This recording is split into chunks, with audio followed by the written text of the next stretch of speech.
कहा जाता है कि देवता के दर्शन के बाद थोड़ी देर मंदिर की सीढ़ियों पर या मंदिर में बैठना चाहिए क्या? लेकिन इतनी कम देर क्यों बैठना चाहिए?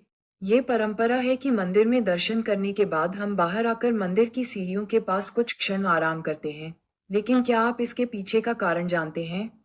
ये प्राचीन परंपरा एक विशिष्ट उद्देश्य के लिए बनाई गई थी। दरअसल, इस तरह मंदिर चुपचाप सीढ़ियों पर बैठकर एक श्लोक का पाठ करना चाहिए। आजकल लोग इस श्लोक को भूल गए हैं। इस श्लोक पर मनन करें और इसे अगली पीढ़ी तक अवश्य पहुंचाएं। श्लोक इस प्रकार है। अनायासेन मरणम, वीना दैन्येन जीवना, देहांत तव सानिध्यम देहि में परमेश्वरम। चलिए इस श्लोक का अर्थ जान लेते हैं। एक, अनायासेन मरणम, इसका मतलब है कि आप आसानी से और बिना किसी समस्या के मर सकते हैं।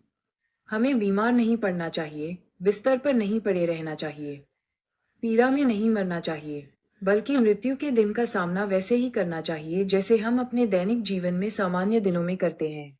दो, वीणा दैनीय जीवना, इसका मतलब ये है कि आपका जीवन किसी पर निर्भर नहीं होना चाहिए। आपको असहाय होकर किसी से सहायता की भीख नहीं मांगनी चाहिए। तीन, देहांते तव सानिध्यम, अर्थात जब मृत्यु आए तो मनुष्य को ईश्वर की उपस्थिति में आ जाना चाहिए। उनके दर्शन करते समय शरीर का त्याग कर देना चाहिए। चार, देहि में परमेश्वरम, हे प्रभु, मुझे भी ऐसा ही आशीर्वाद दो। ईश्वर से प्रार्थना करते समय उपरोक्त श्लोक का पाठ करें।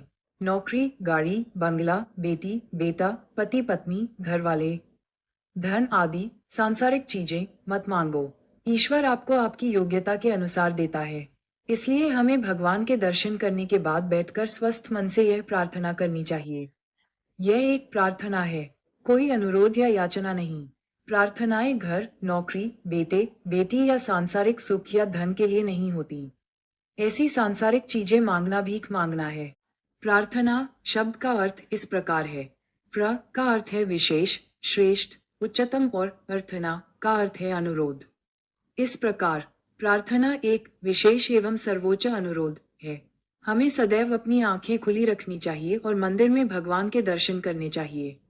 कुछ लोग आंखें बंद करके खड़े रहते हैं। अगर हम देखने आए हैं तो फिर अपनी आंखें क्यों बंद करें? अपनी आंखें खोलो और प्रभु के स्वरूप को देखो। उसके दर्शन का पूरा आनंद लें। अपनी आंखों से उस सर्वसुंदर ईश्वर के स्वरूप को देखो। ऐसे दर्शन के बाद जब आप बाहर शांति से बैठें, अपनी आंखें बंद करके आपने जो आत्मा छवि देखी है उस पर ध्यान लगाएं। और यदि ध्यान में भगवान तुम्हारे पास नहीं आते तो मंदिर में वापस जाओ और पुनः दर्शन करो।